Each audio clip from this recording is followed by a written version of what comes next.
Hey, and welcome back to Releve, where we introduce you to change makers in the dance industry and beyond. My name is Takia, and I'm so excited that you've tuned in for yet another episode. This week's special guest is one that is near and dear to our Brown Girls' heart. She is not only an amazing professional dancer with the Dance Theatre of Harlem, but she is also one of our professional mentors. And her name is Alicia Mae Holloway, and I'm so excited for you to meet her today. So, without further ado, Alicia Mae Holloway. Hi, everybody. My name is Alicia Mae Holloway, and I am a professional ballerina with the Dance Theatre of Harlem. I was technically born in Pittsburgh, Pennsylvania, but I was raised in Morgantown, West Virginia by my two amazing parents that adopted me the day that I was born. And we're super, super close. They're my number one supporters. And they knew from the time I was 3 years old that I wanted to be a dancer, and they did absolutely everything in their power to make that come true. I don't truly remember a time when dance wasn't in my life. And it's honestly what I love to do. It's my one true passion. I actually started at a competition studio.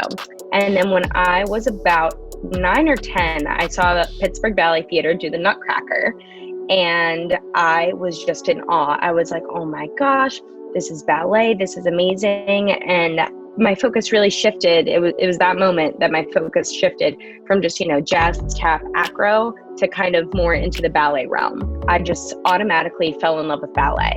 I mean, it was like a match made in heaven. I don't know what to really call it, but it was something inside of me that I was like, I love this so much. And then when I was 12 years old, I was accepted into the University of North Carolina School of the Arts for their summer program with a scholarship. And from there, I went to the summer program, and then the dean at the time was Ethan Stiefel, and he gave me a full ride scholarship to UNCSA for the year-round program. I had an amazing year there. After that, I remember in around audition time, which was like January through March, all my friends were like, oh my gosh, like the audition for the School of American Ballet opened up. I did the audition, and I thought that the teacher absolutely hated me. I thought she did not like me at all because she kept correcting me. And she'd be like, I'll never forget, she was like, number 42, no. Number 42, point your foot harder.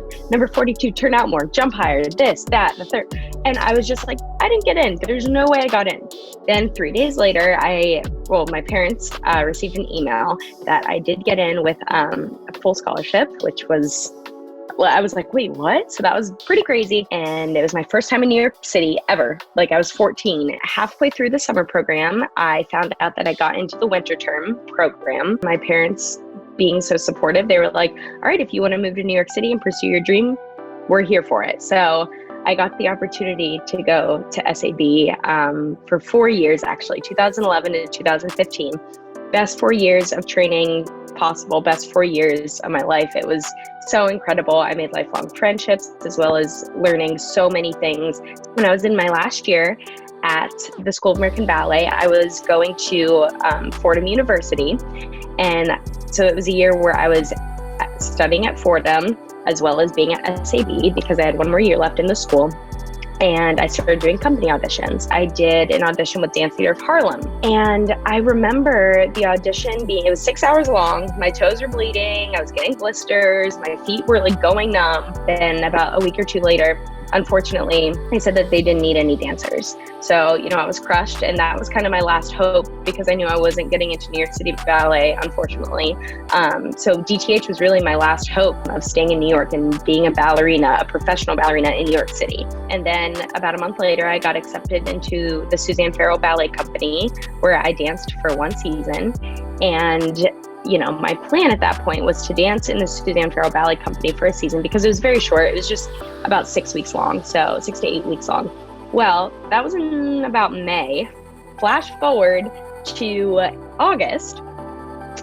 My dad, who is a total dance dad, was on his iPad when I was home in West Virginia. He was on Point Magazine, and he's like, hey, honey, I see that, Dance Theatre of Harlem is having an audition for, the company.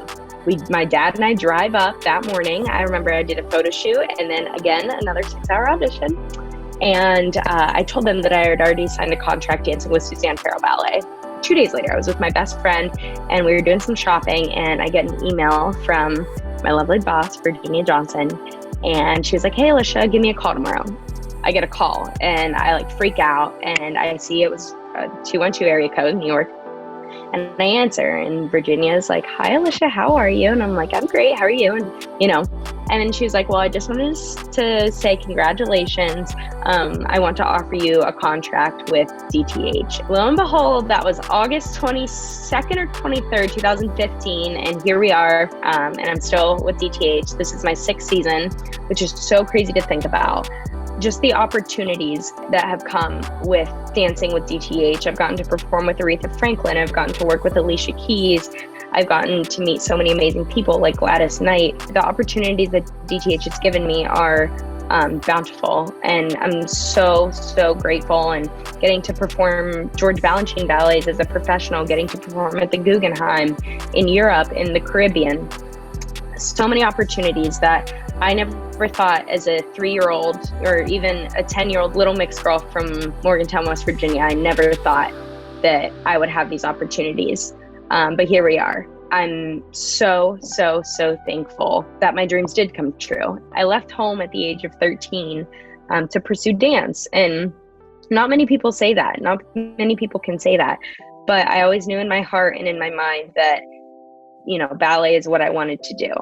And I'm so grateful that I live in New York City and I get to do what I love for a living. And, even though I am a ballerina with DTH, I still get to teach and get to do really cool things. A really incredible thing that I get to do is that I am the co-chair for the visiting faculty program at the School of American Ballet. So the visiting faculty program is basically a diversity program at SAB.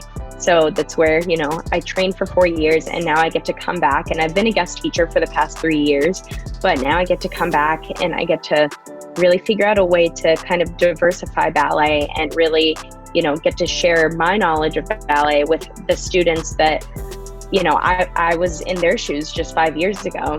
I have an agency that I am signed with, and my agent sends me on a ton of, castings for modeling, acting, just cool things that are kind of, outside of the box, because even though ballet is my one true passion, I've kind of gotten the opportunity to explore other realms of entertainment, and that makes me so happy. And then I'll never forget, I think 2 or 3 years ago, Takia from Brown Girls Do Ballet reached out to me, and we kind of talked about, the mentor program with Brown Girls. And I had the opportunity for a year to mentor 3 amazing younger girls. And, they would reach out to me with questions, they would email me and really ask me anything.